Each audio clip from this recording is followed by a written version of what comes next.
Thank you for tuning in to the GSMC Dead Ball Sports Podcast brought to you by the GSMC Sports Network. We have a great show for you today. We will be covering the Nikola Jokic. He passed Magic Johnson for third on the all-time triple-double list. We'll be discussing the Los Angeles Chargers Chiefs game. We'll discuss the Buffalo Bills taking on the Rams. And then we'll do a full preview of the NFL Week 14 slate, the rest of the games that we didn't talk about. And then make sure you stick around for the end of the show. We'll be previewing big Premier League game coming up this weekend between Chelsea and Tottenham. If you have a question during the show, we want to hear your input. Is a big part of what makes the show successful, and we thrive on your energies and insights. Whether it's a quick comment, a thoughtful question, or an opinion you just have to share, please don't hesitate to drop it in the chat. And if you want to make absolutely sure your message stands out and gets featured on the show, there's an easy way to do that. Just use the super chat button at the bottom of the chat box to send in your super chat. This guarantees that your super chat gets read on the air, and it's also a fantastic way to support our channel. We really rely on your support to keep bringing you the sports content you love, and we appreciate every bit of it. So go ahead, let us know what you're thinking, hit that super chat button, and let's keep the show as interactive and exciting as possible. And if you prefer, you can always go to the gsmcpodcast.net to tip, donate, or leave a comment or question there. We couldn't do what we do without your amazing support, and we're so thankful to have you as part of our community.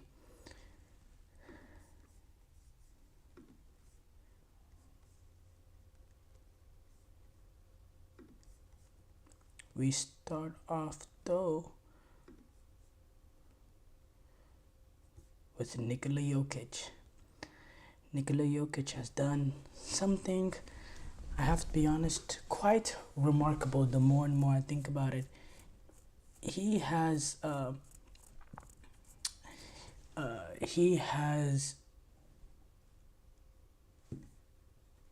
already jumped up. This is a Nikola Jokic that's only 29 years of age. Only it's been in the league now. I believe this is his ninth season in the league, or this is his 10th season in the league. He's only, this is his 10th season in the league, and he's only 29 years old, and he has already surpassed Mr. Triple Double himself, Magic Johnson, for third on the all-time triple double list. For me, remarkable achievement to do it from the center position. If you compare everybody else in that, in that triple, double, list, the top,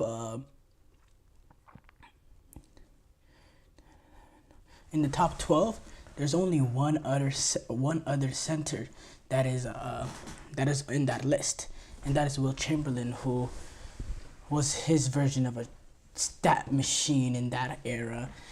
He did some ridiculous things, Will Chamberlain did, but even Jokic is just way ahead of him now, with 139. Now Jokic, he does have a lot to climb. He also has Russell Westbrook, who's ahead of him, who's on his team right now. That's had Nikola Jokic, he's running away with Westbrook with the all-time leading triple doubles. He's at 200 right now. That's absolutely fabulous. But Jokic, just the consistency, the level. This is a dude, 3-time MVP, and he's almost so great that we take his greatness for granted. Honestly, I have to say, last year when it came to the MVP race, a lot of people saying, you could argue Shea maybe should have won it, but there's some people saying, Jokic got robbed, or Shea got robbed. Like, that's just an insult to what Nicholas Jokic was last season. Nikola Jokic last season was averaging, and keep in mind, Shea Gilgeous-Alexander was averaging, I believe, 30, but this was a Jokic that averaged 29.9 points per game on 55% shooting, or 58% shooting. He averaged He averaged 26.4 points a game, 12 rebounds, 9 assists, and he was an important part. And Shai Gilgeous-Alexander only got the number 1 seed because of a tiebreaker over the Denver Nuggets. They didn't even win more games than the Nuggets. They just had that tiebreaker. I think it was based on division records or something of that sort. Jokic has been great. You could argue he could have really been a back-to-back MVP, which would have been crazy. He's already won that championship. And the way, as a big man, he can facilitate is absolutely unbelievable. He truly is a jack of all trades, a modern center, and the funny thing is he does have that little bit of a data bod. If you look, he doesn't have the prototypical NBA physique, but the way that the way he can move, first of all, the stamina he has. The one thing that really shocks me about Jokic is it can be the second overtime of a ball game. He's still going at it like it was the first minute of the game. And what he also was for Serbia this summer, such a huge impact for that team. He really, you cannot stop him in the paint. If you try to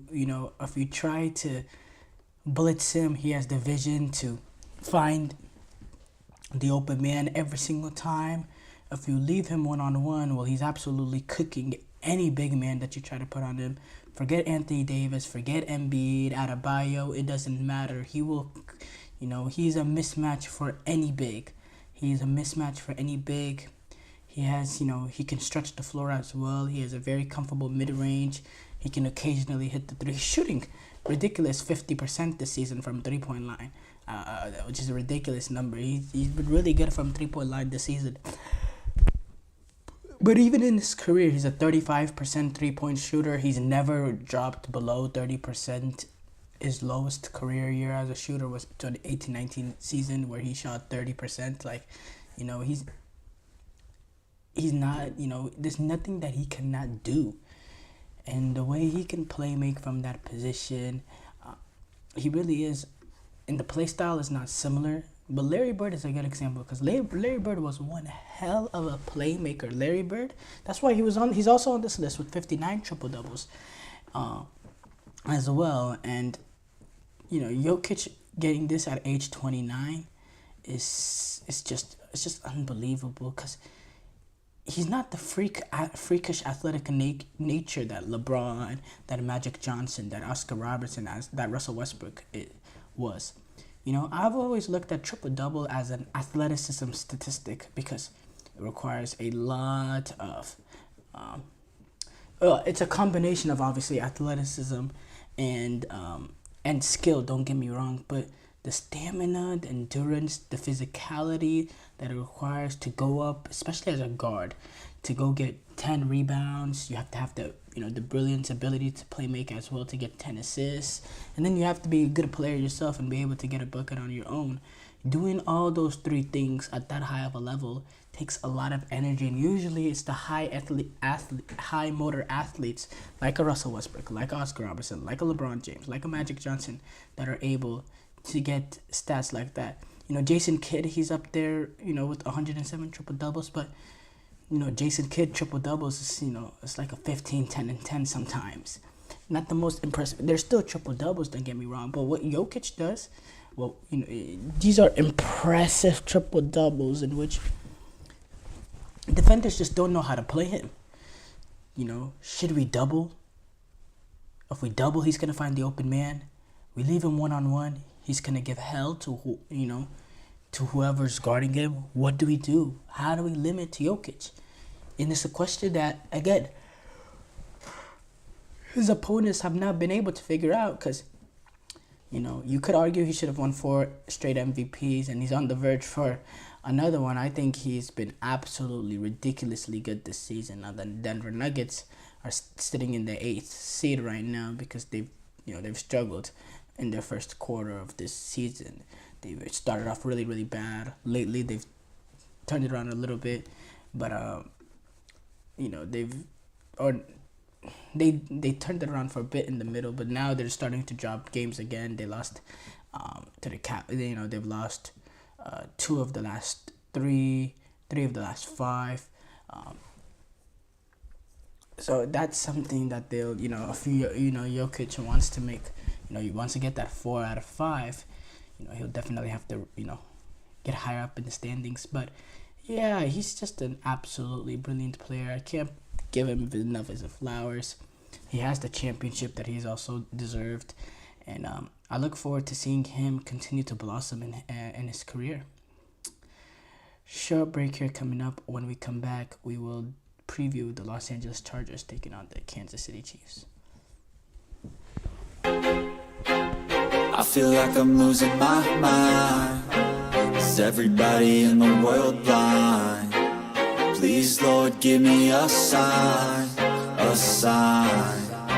I feel like I'm losing my mind. Is everybody in the world blind? Please, Lord, give me a sign, a sign.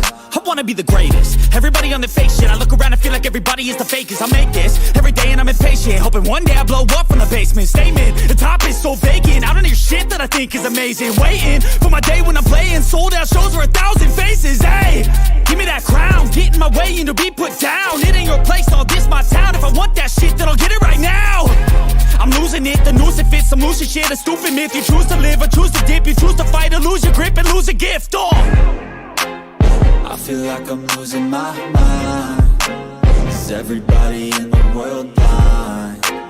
Please, Lord, give me a sign, a sign. I feel like I'm losing my mind. Is everybody in the world blind?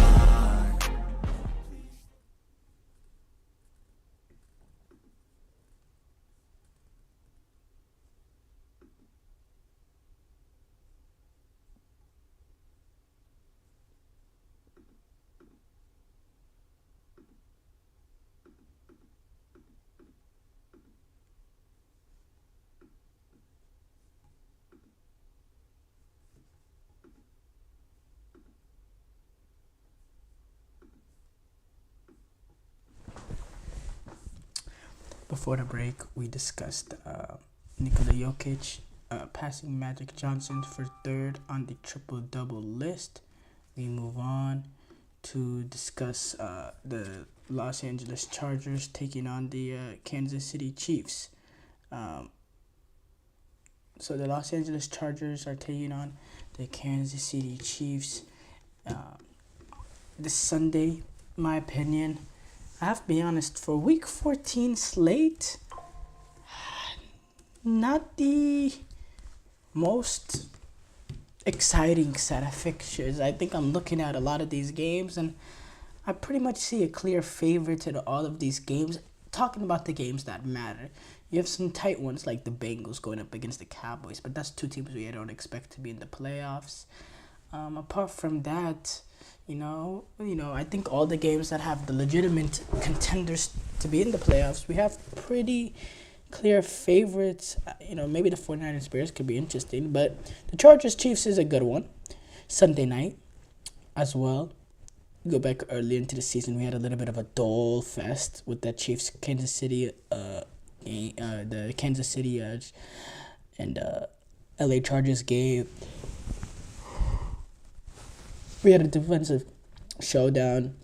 That was a Los Angeles Chargers team that really, really struggled to show any sort of offensive firepower at that point in the season. They, as a unit, they were a pretty mediocre offense at that point in the season. They just got held by the Steelers to 10 points the week before. And then they got held to 10 points by Kansas City in that one, and they came out in that first quarter actually, and they got a 10-0 lead, and then from there on they just couldn't generate any offense. They couldn't push the ball down the field because the Chargers, they don't have that superstar. Even in that game, it was Elijah McConkey with 5 receptions and 60-70 yards with the touchdown. That was their leading receiver. The next leading receiver after that was Joshua Palmer with was 3 receptions for 36 yards. So, Kansas, that Chargers team and this Chargers team, though, is a little bit different. I think Jim Harbaugh has been able to get more out of this Chargers offense of late to what they did against Cincinnati. They're still not the most high-flying offense or so. Don't get me wrong. But they're able to semi-push the ball down the field. And it's important in this one. Well, the reason why I don't have crazy amount of faith with Chargers is the Chargers, they don't have the offensive firepower to put Kansas City away. They don't have that power, and when you let the Kansas City Chiefs linger, that's exactly when they make you pay. It's when you give them the opportunity to linger around and to stay alive in the ball game, and you don't take advantage of your opportunities when they come, and you just keep letting them linger till suddenly you're in a close game in the fourth quarter and Mahomes has the ball, and you're just saying, how the hell did we get in that situation? And that's what it is. That's what has made Kansas City Chiefs so great this season. The fact that they've been able to stay in these ball games. And that's my thinking. That's why I find it difficult for the Chargers to go in to get this result because, well, you don't have the offensive firepower to make them go away. Well, the last thing you want is to get in a close game, close battle with them, down stretch into the 2-minute warning. Give the ball to Mahomes, only down 3, or only up 3 or whatever. That's just not the situation where you want to find yourself in. You don't want to be late game close with them because there's no team that does it better. They're 11-1 and they've won like 2 games maybe with more than one possession. Just shows that they're up for these close game moments, that the pressure doesn't get to them. And yeah, with Chargers inexperience, I just think, look, if the Chargers had more offensive firepower on that unit, I feel like they would have enough to put Kansas City away early. But they don't have that. And the remarkable thing is, Buffalo does, and they were able to put them away in this game, but they weren't able to do it in the playoffs or in this regular season, but they weren't able to do it in the playoffs that mattered. That's why I worry about any team in the playoffs going up against Kansas City. Kansas City just has that pedigree. They have that belief. It's almost I have to see it to believe it, to think that they're not going to the Super Bowl. And I'm really that steadfast on it. Good luck to anybody. Obviously, I'd love to see another team represent the AFC in the Super Bowl. Getting tired of seeing the Chiefs. I think Chiefs won the last 3 or 4 Super Bowls. And I like parity. I never like it when, it's the same team over and over again. That really, I don't mess with that. I like parity. I like seeing new teams win the Super Bowl every year. That's why I enjoyed the Buccaneers winning the Super Bowl. That's why I was happy when Cincinnati were able to knock out the Chiefs in that one AFC championship. It's just like, but I'm afraid we're gonna see the exact same thing that we saw from last season, repeat all over again. As far as LA, this is, by the way, playoff implications. This has pretty big implications for both of these units. Going to Kansas City first. Kansas City is a team that's battling for the number 1 seed, and you have a Buffalo Bills team right behind you on your tail that has the tiebreaker over you. So obviously Kansas City has to have a better record than Buffalo, period. And the good thing about it for Kansas City is they have that 1-game advantage right now. But this is a game that could, get rid of that advantage. And it's not an easy game, going up against a division rival, being coached by Jim Harbaugh. This game is in Kansas City. So I think Arrowhead is going to be ruckus. I think this is going to be the biggest atmosphere Arrowhead has had this season because of the circumstances, going up against the Chargers, defending that number 1 seed. This is Kansas City's Chiefs probably, Well, they have some difficult games coming up. Actually, going up against the Chiefs and the Denver Broncos. So this game is important. You don't want to drop this game whatsoever. And then I do think it takes a game for Kansas City to drop where we will recognize, okay, this team is, maybe it's true. Maybe they're actually not going to make a Super Bowl. I feel like that narrative will actually go extreme if they lose this game, because people are already saying it despite them being 11-1, number 1 seed in the AFC, best record in the NFL, or tied with Detroit. Or now they're not tied anymore because Detroit won, so they have to win to be tied with Detroit. Moving on to the Chargers. Obviously, Chargers are competing for a playoff spot.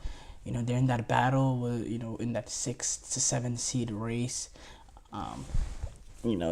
Maybe could get the 5th seed depending on how it breaks down. Now that would be difficult because Baltimore is the tiebreaker over them, and then if it doesn't end up being Baltimore, that wins the division. I mean, if it doesn't end up being Pittsburgh, that wins the division, and it's Baltimore instead, which seems unlikely at this point. Then Pittsburgh also has a tiebreaker over Baltimore, so I think over the Chargers. So I think Chargers are relatively just trying to sit comfortable in that 6th seed position, which I think they will, as long as they keep taking care of their business in games that they're supposed to win.